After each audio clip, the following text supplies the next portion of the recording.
So, this is a topic that I've largely avoided touching on, and I really wanted to at various times, but it aligned a little too much with my political feelings, and at this point, I think it's a good time to talk about it, which is impeachment. And no, probably not what you think, although it'll play into it, of course.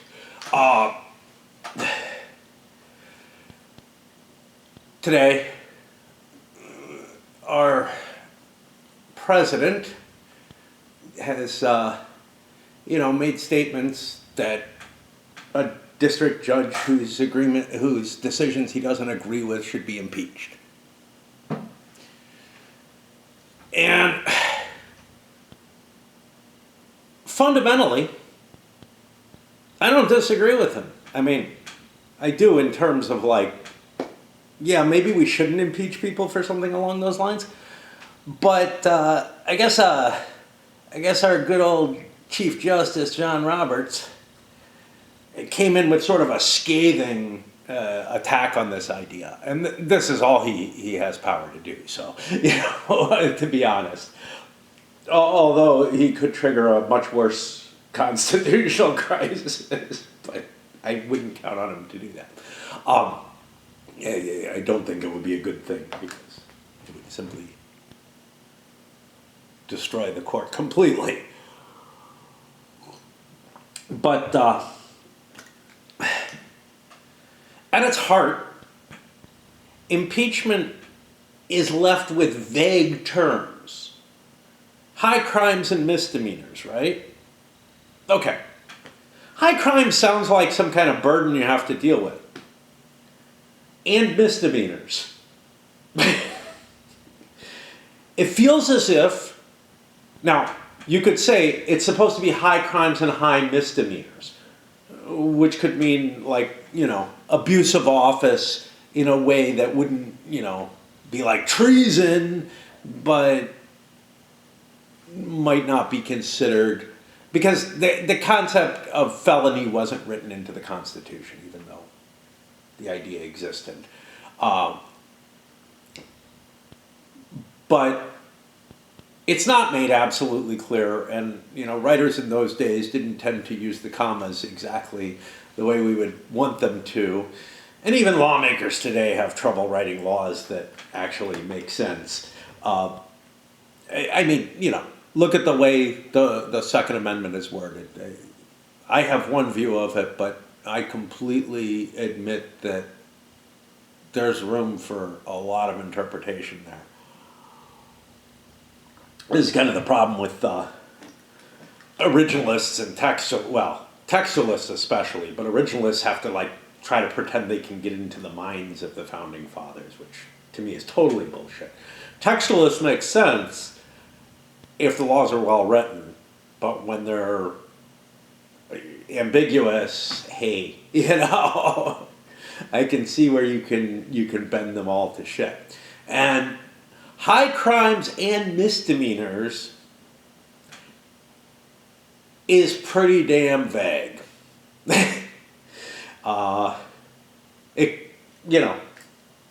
Obviously, you have to be guilty of something.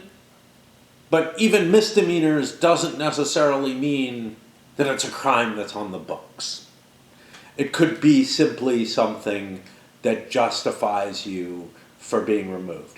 And it has been most often used, and I'm not talking about presidential impeachments, which were incredibly rare, are still pretty rare, but all impeachments are pretty rare within Congress itself. Congress making the impeachment movement, and they've stopped happening. It used to be, a judge would maybe be a federal judge would be impeached maybe for public drunkenness on a regular basis or something like that. There's no federal law to back that up, right? There might be local laws that make it a misdemeanor, but there's no federal law to to back it up. And honestly, the way impeachment's been being treated recently is as though you got to prove some kind of federal crime. And I just don't buy that. I don't buy that at all. First of all the mechanisms of, and this is somewhat problematic because we can go on with this in a different direction. But all the mechanisms in the impeachment process are essentially political ones, right? The House votes, quite often close to party lines, on is this person subject to an impeachment trial? And then the Senate has a somewhat stricter voting limit to decide on removal. And that stricter limit in a 50-50 Senate pretty much means you're not going to remove someone unless it's really egregious, right? And given the traditions and norms of the Senate that have gone in the past, at least, although now that may be a little bit different. Well, like, the rot that infected first Congress and then the presidential politics has spread and is slowly consuming the Senate even. The Senate was sort of a bulwark against that for a long time. And I mean, we're not talking about a rot from just the last decade. We're talking, it has been at least 25 years. At least. And I would argue at times it goes back to, I don't know, Yeah, you could point to the Reagan era. You could point further back to the Nixon era, and then you're kind of like, well, geez, how much further back does it go? The Democrats had massive majorities that kind of prevented, that kind of forced a sort of cooperative government at certain times, mainly because of FDR, but and no one's had anything, of that nature since then. The Republicans have never managed to match that, but the Democrats also couldn't get it back, but. It's the norms and traditions that prevented impeachment from being used as a purely political tool. All of the mechanisms are purely political, okay? Except maybe those words, high crimes and misdemeanors, which are so vague. You would not want to, try to use that to defend the republic, right? So, the one sort of bulwark there is the 2/3 vote in the Senate, which means the more deliberative, slower moving body has to be completely, has to be almost, and you're talking at this point a veto-proof majority, a filibuster-proof majority, blah, blah, blah, able to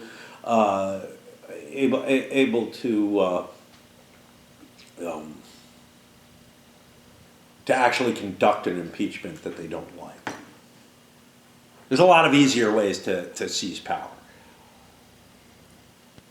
So one can kind of hope that those traditions hold a little better, that in a 50-50 country that's not going to happen. But what has happened, and I would definitely argue this, is that the norms and traditions around impeachment kind of broke on the second impeachment of Donald Trump. That first impeachment look, it was bad.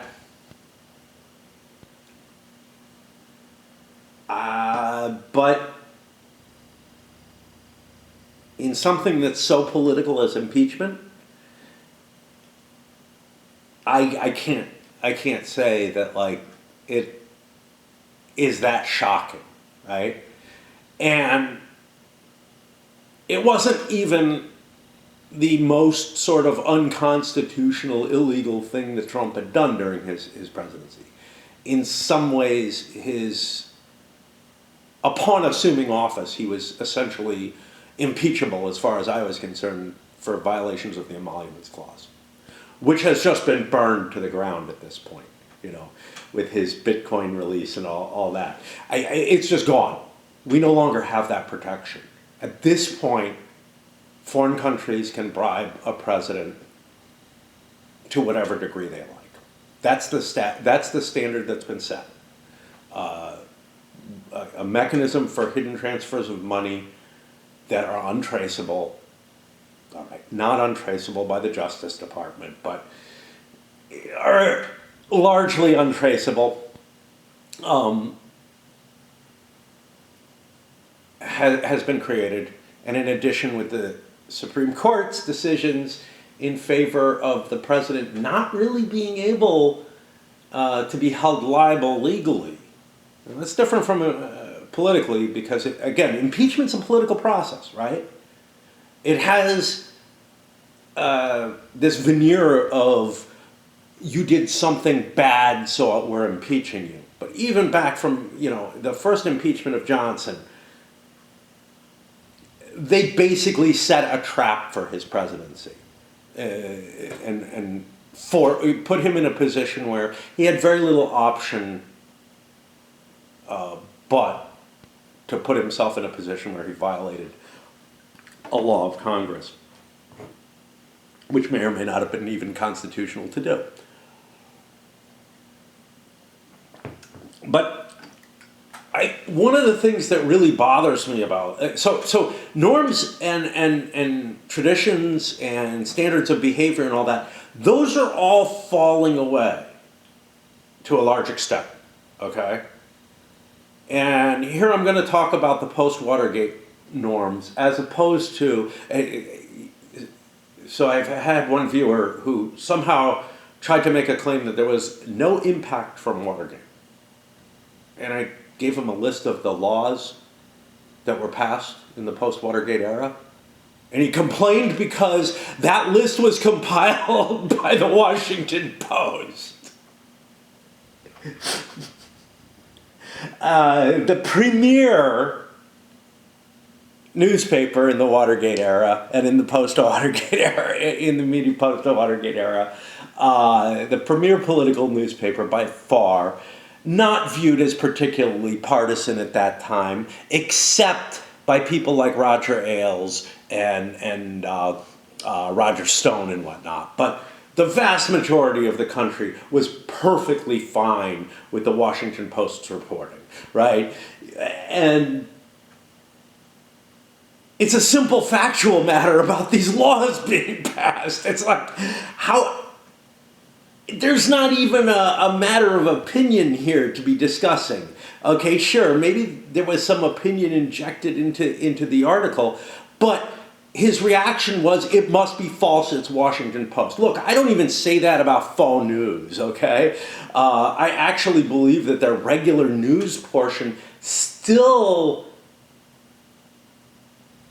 although they engage in some deceptive behavior, and so do other media outlets, but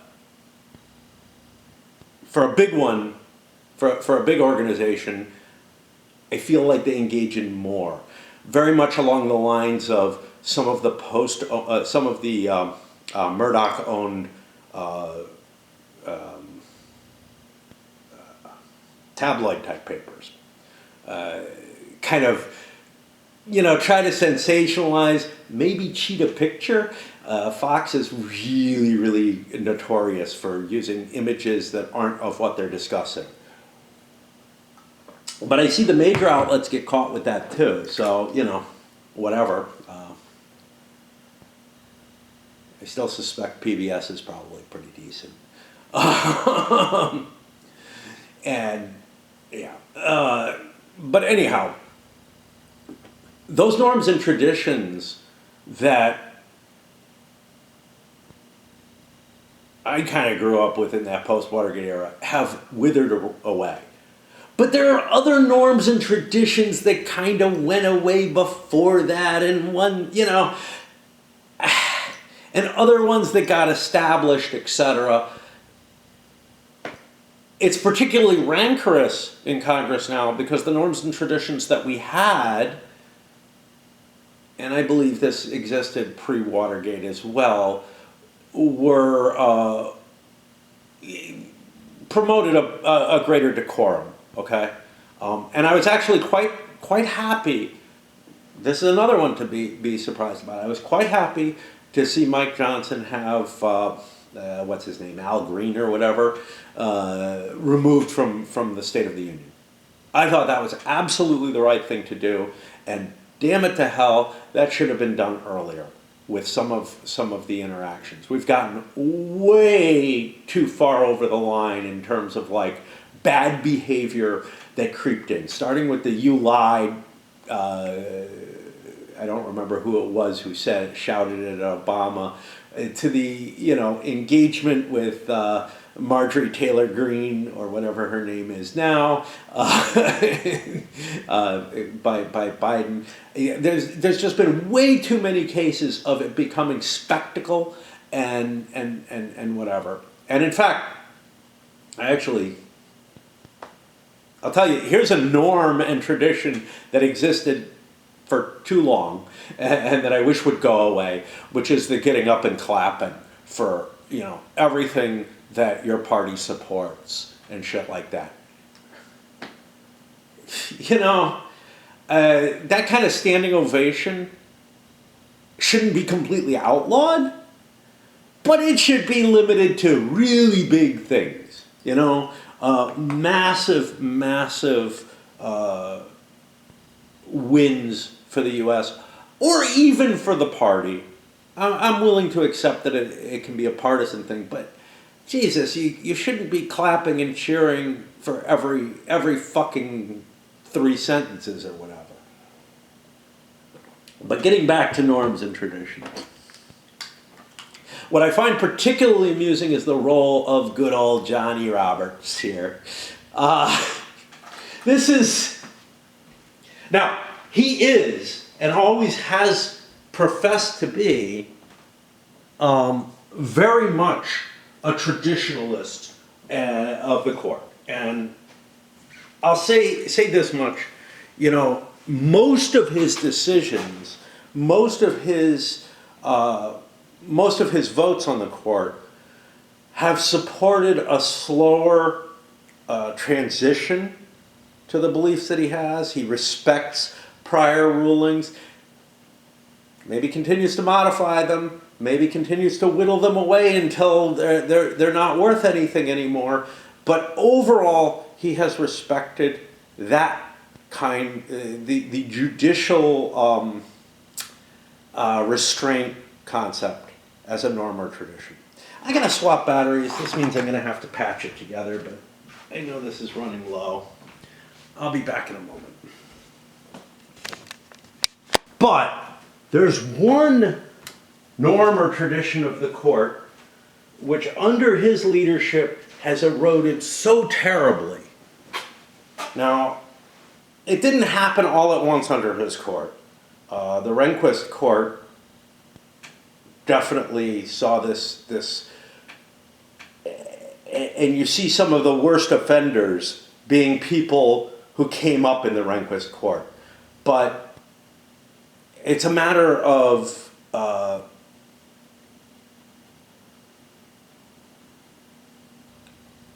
I don't know if it's policing of the court, but allowing the court to get so visibly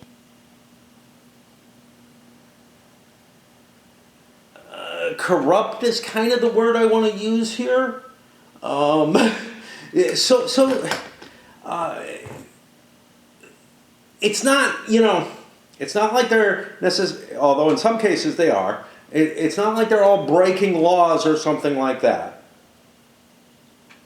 But again, in some cases they fail to follow some laws which their breaking of which would have resulted in their removal from any lower position. But one is supposed to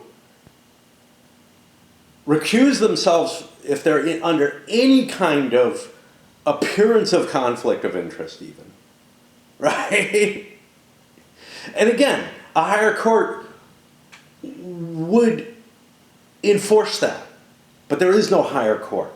And so they're not doing that. And here's where one of the problems is. So Roberts doesn't actually have any power. Okay, the Chief Justice doesn't have anything. He does have some capabilities in terms of the administration of the courts. He does have some capability. He could make life harder on certain justices. But the main power of the Chief Justice is that of like sort of forming a consensus of opinion, etc. And this is really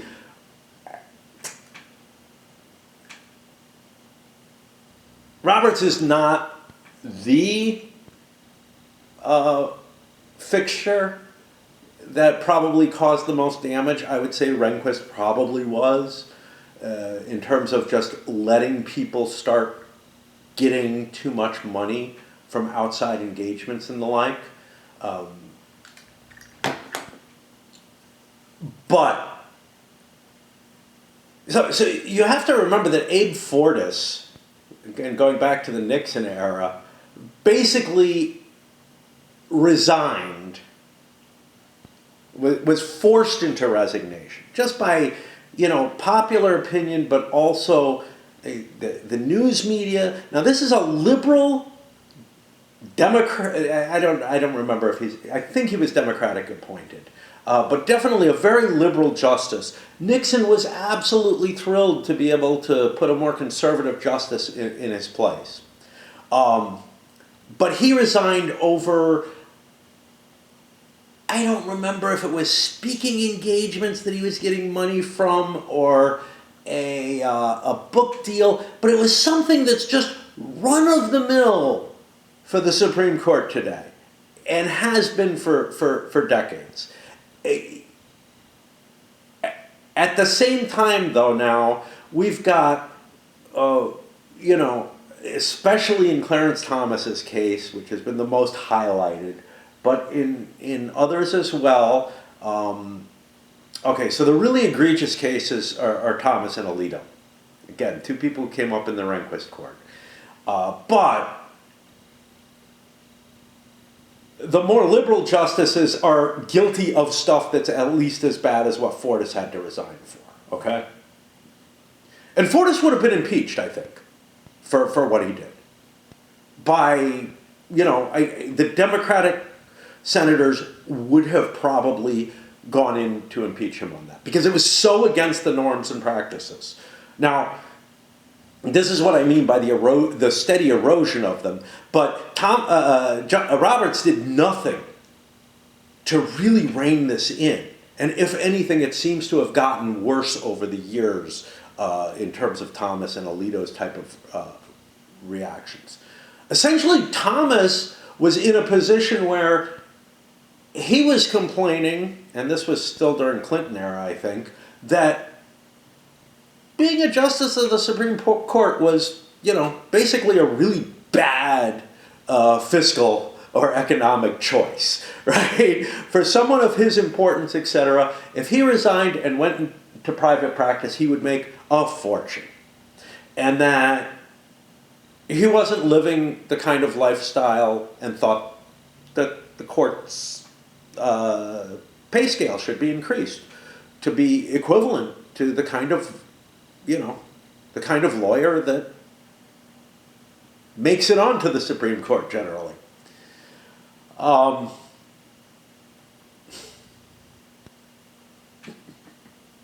We won't even get into the DEI words here.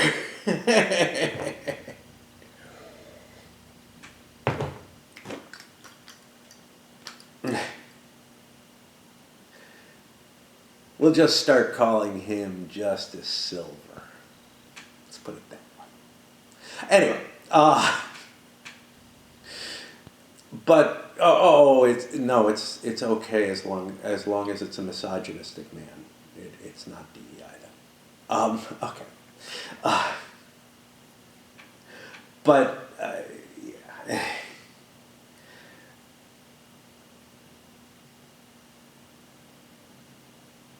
The amount of corruption or personal entanglement with very wealthy people who are enabling a lifestyle that their salary, which is not a small salary, mind you, okay? It's not top-end lawyer salary. And it's not CEO salary.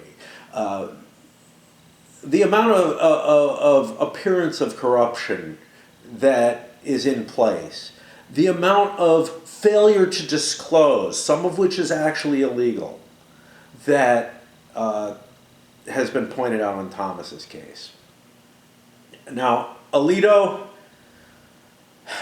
nowhere near as bad from what's been reported, but still, again, being taken on these fancy vacations and holidays and all kind of stuff like that. Even Gorsuch managed to get in on the game pretty quickly.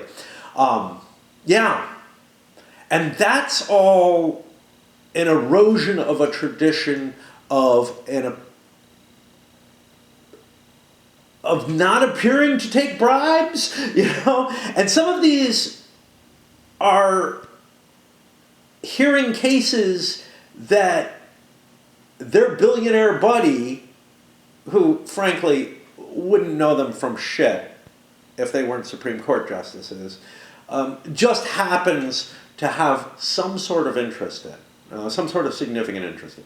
Usually not financial, occasionally, but usually not. Usually it's more along the lines of the equivalent to a PAC type of situation, except one that's meant to just put the money directly, to give you gifts. Now, a PAC can kind of do that too, right? They can engage, they can hire you for speaking engagements potentially, maybe not the person they're supporting politically directly, but PAC funds can be slushed around too. And again, this is where things like Citizens United are so bad. Thanks, Roberts. Thanks. That was another erosion. The idea that there could be any kind of controls. Now, I don't necessarily disagree with him. That's a really hard call to make, that particular case. I am disturbed in either direction by what the rulings would have had to have been. I don't think there's a good way of creating a good legal argument that stands up to all concerns in that particular case. Because, look, newspapers have their opinion pages. They pay money to get those out. Unless you started talking about government interference in the media, which they sort of do, right, with the broadcast media, not cable, but on regular the FCC controlled stuff. There are like fair time rules and stuff like that. What they might want to do is say, look, if you're going to engage in political speech over a certain money value, you have to comply with the same kind of fair time principle. That principle has not been successfully challenged that I'm aware of. And it is sort of problematic, though. It works fine in a really, really strict two-party system, but at what point do you say, look, this is a divergent view and it's not getting any air because it's not embraced by either of the two major parties directly, but it's kind of there's enough. How do you start making that distinguishment? And it is much, much easier to just say, look, money is speech, and you can't limit the amount of money that someone can spend speaking their own mind, and they allow the coordination rules, et cetera, to still exist to prevent, supposedly. But anyway, so that's one big tradition that the Roberts Court killed, which is a tradition of like the Supreme Court and the federal judiciary as a whole being seen as non-corrupt. And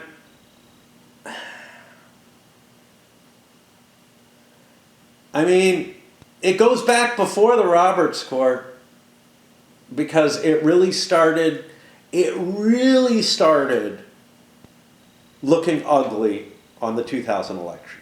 That was the first time when a large swath of people were like, yeah, which party nominated you? That's the party you sided with in this electoral. And here's the thing, like the impeachment process, the judiciary could be seen as an entirely political mechanism. If you're going to put ideologues on the court, it starts to become such. And I think the Supreme Court has been moving in that direction more and more, especially as, as a certain kind of test came up as to whether or not one party or the other would nominate you to a position in any federal judiciary, to tell you the truth, because the whole judiciary is sort of in that way. And I would say both parties are playing this game. Both parties are playing this game. And then you have bullshit answers when they're being questioned before Congress, where, you have extremely right-to-life federal judges who's very, or extremely right to abortion judges up there, or pro-choice, or whatever words you want to use. I don't, words have an emotional resonance, but we know what we're talking about when we look at the two sides.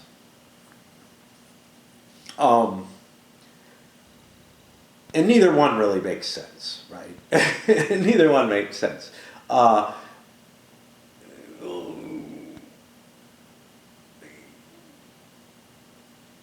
about enforced spawning versus fetal murderers, or prenatal murderers, or something like that? Let's use the words that nobody uses that really would paint them.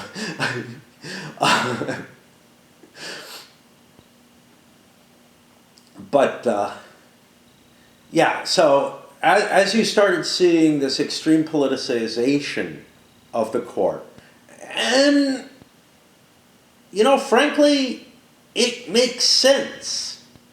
It makes sense in a period where the country is so divided.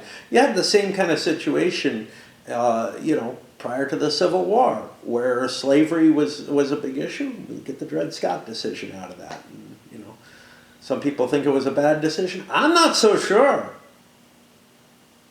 I mean, the problem is that there's this root problem of slavery is being allowed, right? Once you start saying that people are property,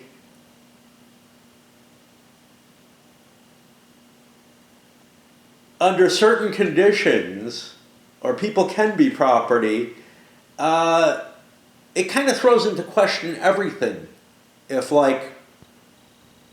if that property gets liberated by unlawful means, i.e. it escapes, and no, I'm not using the word "it" there in any kind of prerogative to the people, but it's like, yeah, I mean, what if it's legal to own a gun in one state and somebody steals my gun and takes it across state lines? Should I have a right to get it back?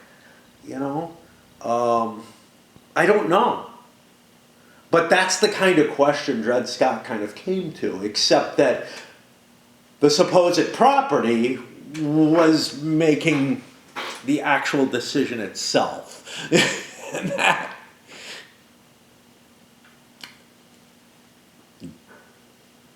And, we kind of have that with animal rights, too.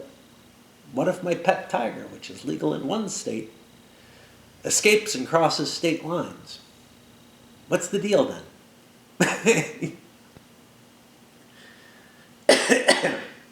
I don't know. I don't know. And do I have any? I mean, look, obviously that's a public safety matter, and they'd probably end up killing it in the other state, because you don't want to lose tiger anywhere. But anyway. Oh, speaking of which, speaking of wildlife, last night I wandered outside and startled a bunch of raccoons. I don't run into them very easily, but I have an automatic light and it went on, or I turned it on and whatever, and just floodlighted them. And boy, were they unhappy about that. People are. I saw something where people someone mistook a raccoon as a bear. And I mean, they have the same shape. And maybe if you're thinking it's a bear cub or something, but because they're not that, it's not that big a difference between a bear cub and a raccoon in size. There's some, but I can see making that confusion, obviously. You wouldn't think it's an adult bear. It's one hell of a big raccoon. But they got that same hunched look and everything. Yeah. So there are other traditions that have been eroding on the court as well.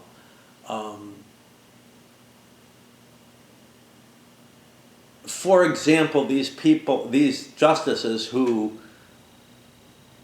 essentially swore, left, right, and sideways that stare decisis was important to them because they couldn't be asked directly, or they wouldn't answer a direct question. Nobody's willing to answer a direct question about a topic or whatever since Bork. But so now there's like this. Everybody knows this person's pro-choice, pro-life, whatever, and they're just, there's a certain proportion that's willing to kind of say, yeah, I know my party stands the other way, but this one is moderate enough that I'm willing to. They're not going to overturn it, but they might end up further restricting. But that's what the president gets to do. They get to name the Supreme Court justices. As opposed to a purely political look. No, and many senators will do this. No, you're too far in that direction, and I don't care what you answered in front of Congress or in front of the Senate committee. I just don't believe you, right? which anybody honest would actually know, right? Like, it's not like any of these Federalist Society appointed justices or suggested justices that Trump insisted that he would put on the bench were going to be not pretty firmly pro-life. And everybody knew that. But then you've got a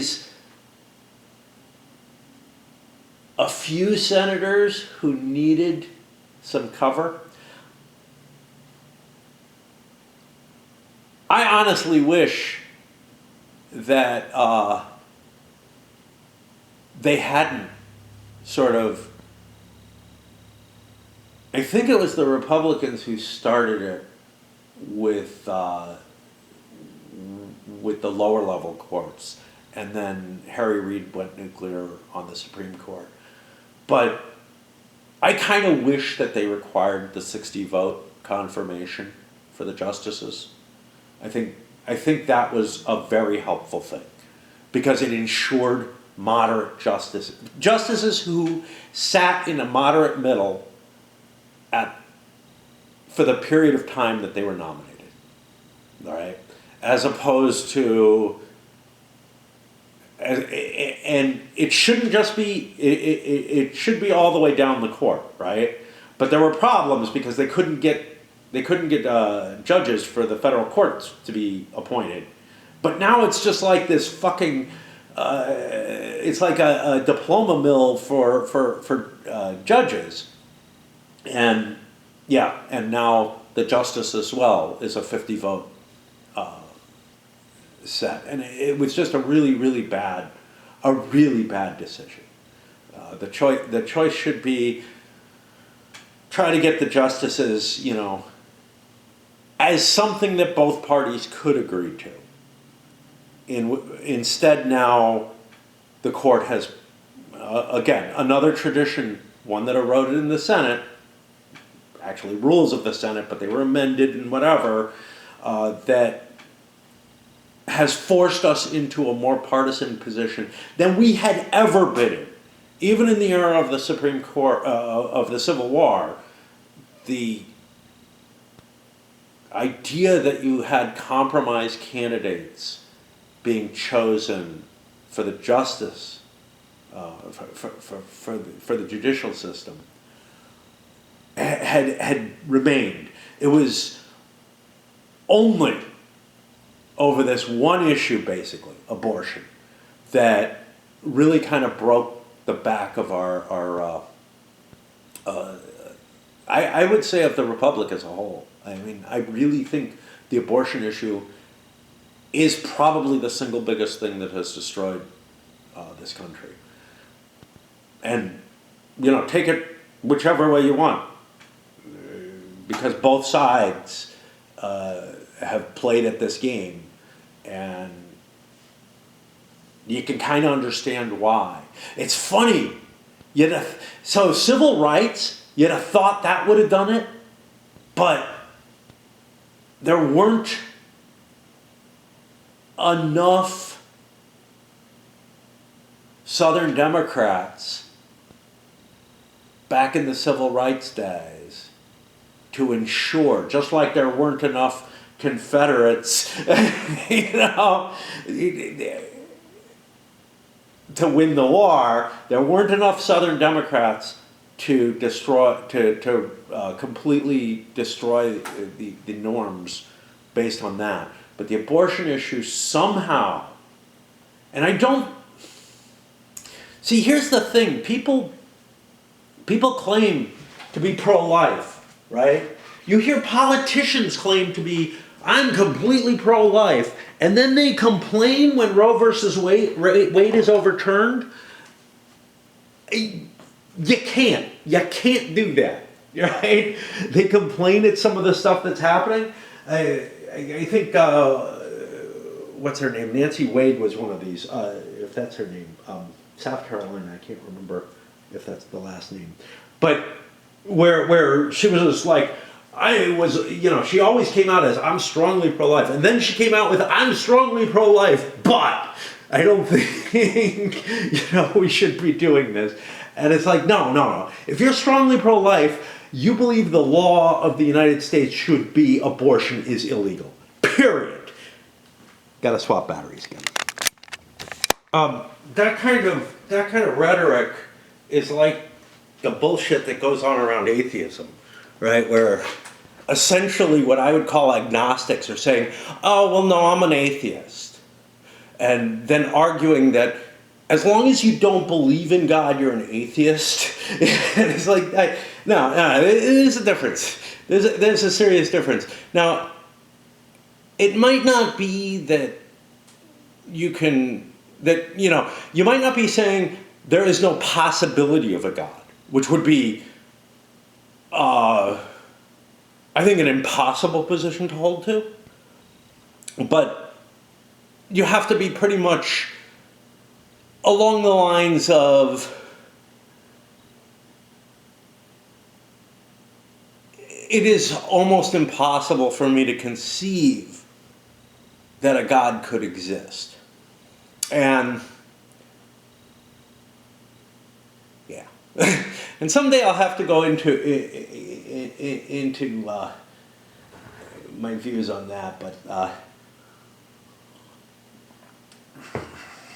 because God is not a well-defined term, I don't believe in the God of the Old Testament, which appears to be a Bronze Age God from a pantheon of gods, essentially, of a region, who just happens to have, and in fact, kind of admits that there are other gods, more or less,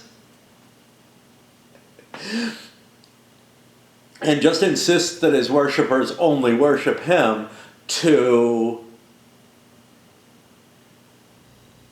then kind of mutating that somehow into something else, and then it's just I mean, the mutation into monotheism is just so hard to believe, because quite simply where it happens and the way it happened,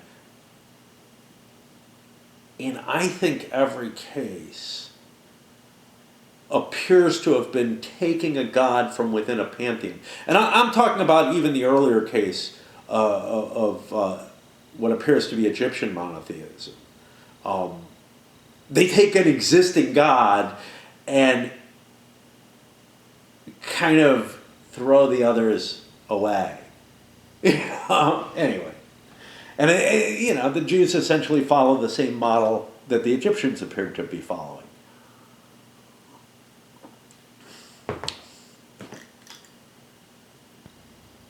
Wonder who it was who left Egypt for their promised land.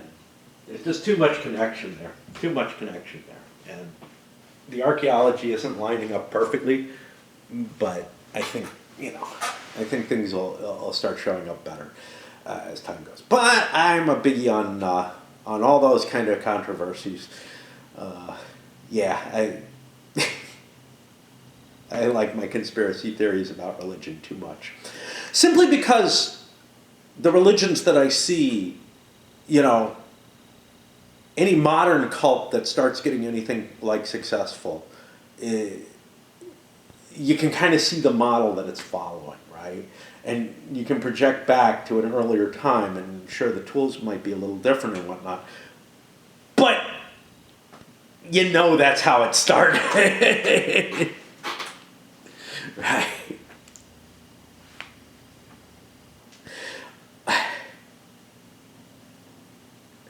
Okay. We were gonna jump. Yeah. So again, the court's willingness to massively shift on interpretation and to ignore the stare decisis and whatnot, to some extent at least, on many issues, not so much on abortion, but was building up over a long time. The biggest of these is gun rights. That's the biggest one.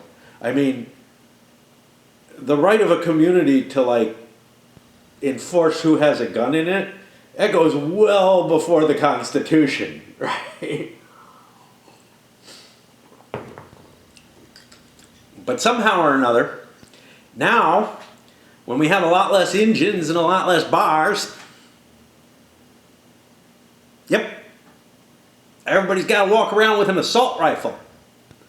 A weapon infinitely more powerful than the weapons that the founders had in mind for people carrying around. Yet at the same time, we still accept that the federal government, the one government that certainly should have no right to limit armaments, is able to pass things like the restrictions on machine guns. And good God, I don't even know what law. I mean, there's got to be some kind of law or whatnot. But, I mean, I'm not allowed to have a nuke, you know? I'm not allowed to have a mortar. So at some point, it's nobody makes a point out of these, but you know, you go back again to the time of the founders, and obviously, if I had a musket, that's fine as long as I'm not in a town that restricts them. Same thing was true if I had the heaviest piece of military ordnance that I could. If I had a cannon, I could have that on my yard, right? I could have a big old 12-pound nappy sitting in my yard, and maybe I need it. Maybe it covers a crossing that I'm worried about, you know. Obviously, most people, very few people would have a cannon, but, you know. And then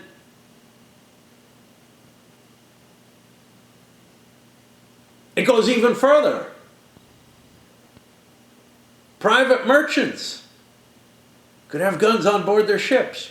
You need them to I'm talking about cannon. You need them to be able to protect yourself against piracy, you know. Again, but it was all situational, right? And now, I mean, you just can't own military hardware with this one weird little exception. Or a few little exceptions. But yeah, I mean, somehow or another,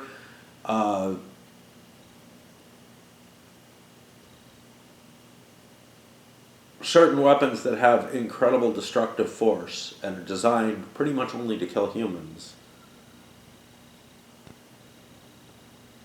But it's a little tricky to come up with an argument, you know, to come up with a technical reason why they're different from something that's designed more for hunting.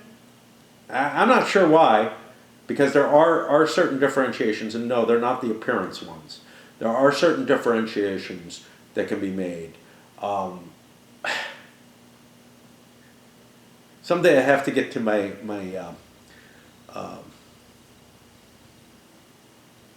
to discussing transsexualism, and because it's a similar kind of thing. Like my argument, there are ways of differentiating the kind of damage that's done, you know, the kind of mechanisms within a gun. Now, it's always focusing on what might be the wrong one, which is trying to get it under the, you know, I don't even know. But yeah, restrictions on ammo is an even more powerful way to go about it.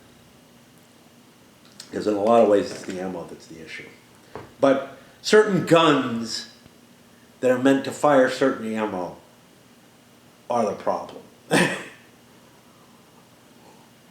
Of course, that all becomes moot because it's too easy now to make a gun, and it'll just get easier.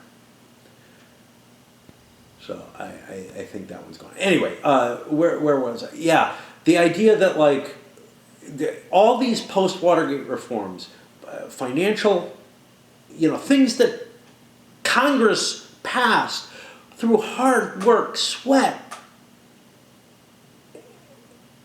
political conniving, just so much effort to finally throw off the corruption of big money in elections and whatnot, and then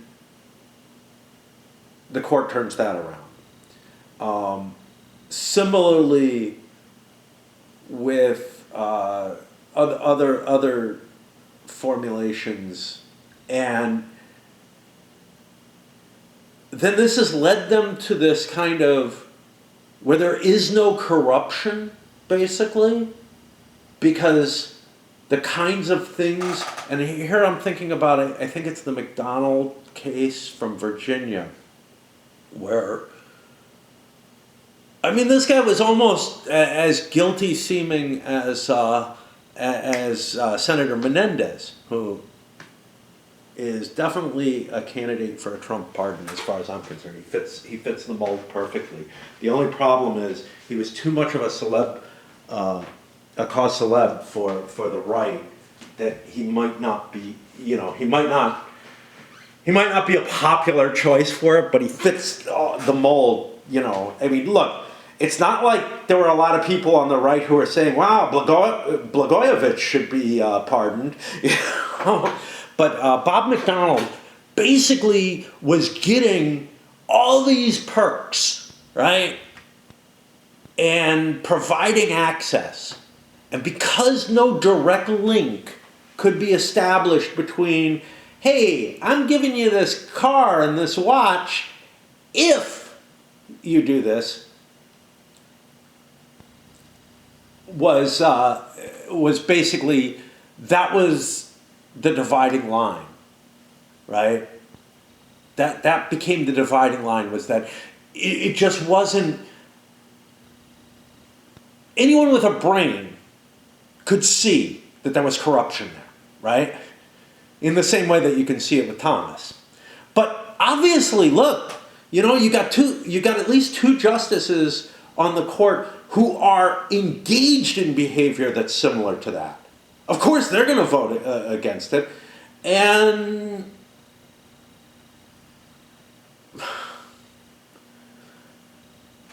you can kind of see a slippery slope going on there. But the thing is, what you hope for is a system that doesn't just prevent outright corruption, gold bars being handed to you for, for promoting meats or something like that. I don't even remember what. The Menendez one is just crazy, but I mean, so is the Mayor Adams one. It's just crazy corrupt. This is what they've done. They eroded their internal traditions and norms, and then started seeing, that's not that different from how I act. You want those norms and traditions, as they did for a long, long time, to support the idea of there can't even be an appearance of corruption. Not just in the court, mind you, but in the public sector. And that, in fact, if there's enough smoke, even if it's not enough to convict someone of a crime, it is enough to get rid of them. And that would have been the case all the way back to the Mueller investigation, because of obstruction of justice. In that case, it would have been enough of a case for someone to bring up impeachment on the emoluments clause. So we have kind of completely broken the system. And what does this all mean? Well, here's the thing. Yes, I gripe about this from the side of my political side of things, but given the way things are, and given the norms that have been broken, etc., I think good old Justice Roberts should shut his fucking mouth, because he has presided over this system which has degraded things to a purely political matter, and one in which corruption is the norm. He has not spoken out on it, and yet that would be breaking a tradition too.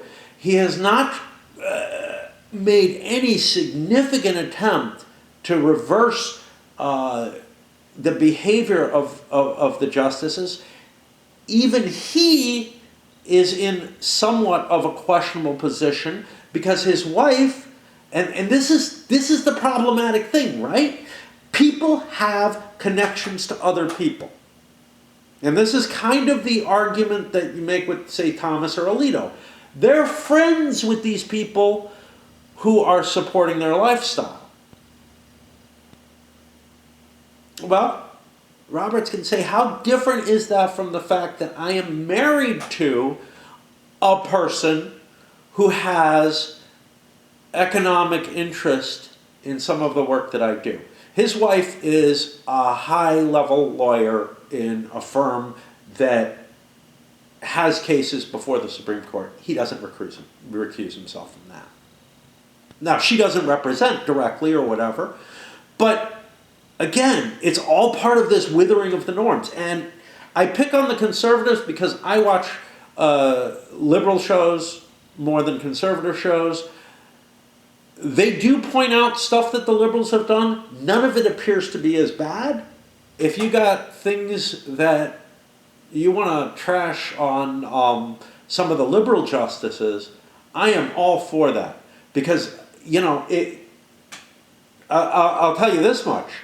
Those same liberal shows, boy, do they hammer like Nancy Pelosi for her stock dealings. Or what's his name? The Mark Warner in Virginia for stock dealings and whatnot.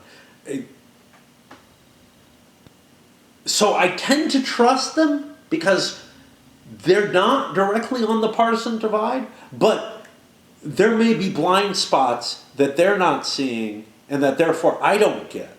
And I would love my feeling is that the whole court is corrupt, but some of it is more corrupt than others. And I mean, to me, the extent, the highest, the peak of the corruption is, of course, Thomas. And in part, probably because he's been there so long. That the Rehnquist court shaped him, and that loosening of norms was happening around, and he was part of it, and just, I think it was him, but it might have been Alito who says that they asked senior justices, and that may have been Rehnquist himself, or longer-serving justices, about whether they had to report something or whether this was that, and that's where they got their habit. Again, I'm pretty damn sure reporting would have come out earlier had it been at the levels that it's at now. But the thing is, book deals, speaking engagements, stuff like that, look, those are directly corrupted. They are. They politicize you. Especially if you're talking about anything to do with where your expertise really lies.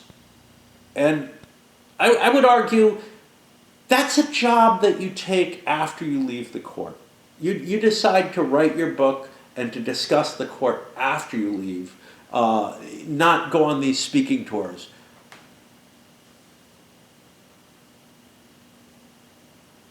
But obviously we don't pay them enough.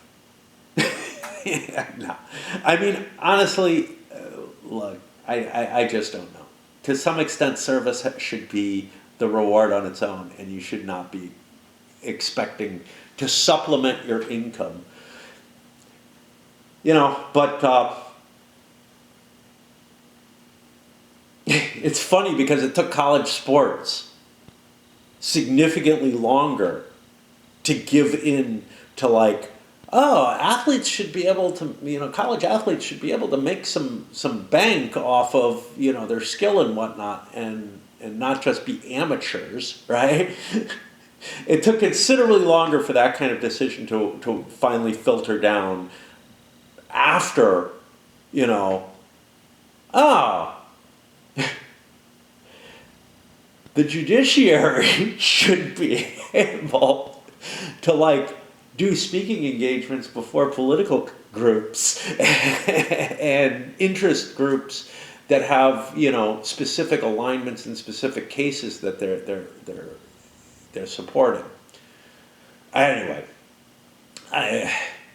the key takeaway I have is without the traditions, without the norms that made this government so solid and stable, the underlying framework is political in nature. And unless it's political suicide to break those norms and those traditions, all you have is an absolutely partisan, you have something that's absolutely susceptible to partisan behavior. And that goes for impeachment, that goes for the judiciary, across the board. And here's another thing that Roberts, and again, I got an argument for his side of it, right? During Trump's second impeachment, he did not, did I bring this up? I may have. He did not agree to sit before the Senate and preside. And the argument for it was Trump was no longer a sitting president. Now, I think they did that impeachment entirely wrong. I think January 7th or 8th, the House should have passed articles of impeachment, and ideally, it could have just been brought to a vote before the Senate without giving much argument at all. I don't. So here's my argument for that. I should get back to the tradition issue. So every other presidential impeachment had been presided over by the Chief Justice. His argument for not presiding over this one was Trump was no longer a sitting president. And it's not an unreasonable argument, but damn, him sitting there might have changed things. The real tradition eroder there was the idea of the senators taking a look at what was so obviously an egregious action.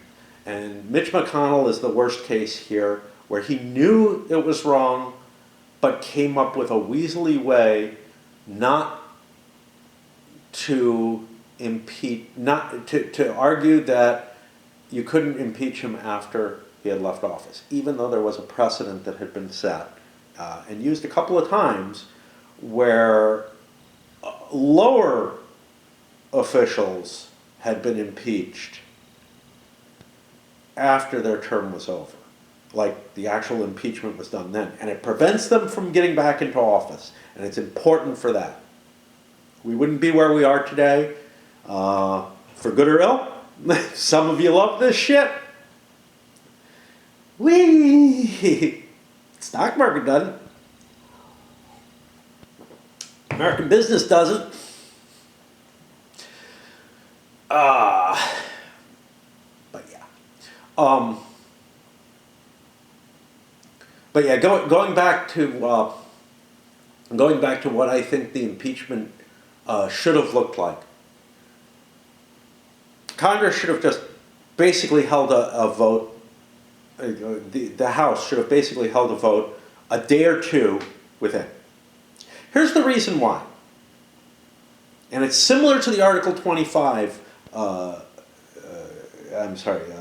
25th Amendment issue, which is that There has to be a means of removing someone immediately when it's really an egregious case. And this was really an egregious case. This was an attempt to overthrow the election. Yes, the danger was past at that point. It might not have been. It might not have been. And you have to have a mechanism in place to do it immediately. And they treated it as if, it was like that first impeachment where, yeah, he did something wrong, but there's no real danger to him, destroying the republic in the interim month or whatever that it takes to get the impeachment off him. I see two options after that snap vote to impeach by Congress. One is we need time to prepare a case, but this man cannot be president during that time. And he either needs to be removed temporarily to have his powers suspended under the 25th Amendment, or we need to go to a snap vote on the impeachment.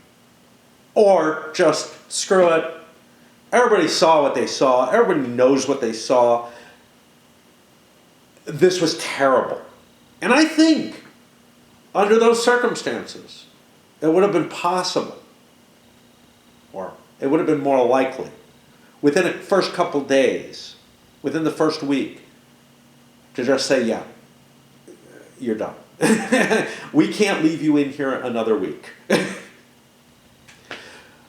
But very clearly to me, there needs to be a mechanism, and it doesn't have to be legally passed or anything. The mechanisms that are in place would allow this, right? Essentially, what could have happened was the House does a snap vote, it goes to the Senate, delegates from Congress go to the president, from his own party especially, and say, and to the vice president, to the cabinet, whatever, and say, look, either you invoke 25th Amendment to temporarily remove him from office until the impeachment is complete, or we are going to vote to impeach him. Because the prima facie evidence is so strong, and everybody, okay, I wasn't going to, everybody is a strong term. But the 66 votes would have been there, I'm pretty sure. I am pretty sure that the votes would have been there within a couple of days of the storming of the Capitol. Because the time for the political matter, I mean, you saw some of Trump's biggest ass kissers, like Lindsey Graham, were like, this is over. Kevin McCarthy, who went and resurrected him somehow for some reason. Yeah. Although he wouldn't have had a vote on that matter. But I think the few additional votes would have been present. And I think that impeachment might well have happened. Anyway, that's some chatter. A lot of stuff I wanted to get off my chest for a long time on this subject. See about the trans one. I'm willing to touch that third rail. Nobody's going to like my take on that, I know. Just like nobody, the liberals are going to hate the fact that I say, look, this is where we are. I think that this politicized situation says, yeah, remove the judges. What is the high crime or misdemeanor? They are not adhering to the fearless leader's desires. That's sufficient. That is sufficient. If Congress backs it up, it's sufficient. And, they don't have to make a law that can be the same kind of terrible crime that January 6th was, a little over 4 years ago. Wow. Anyway. Cheers to the continued degradation of the Republic.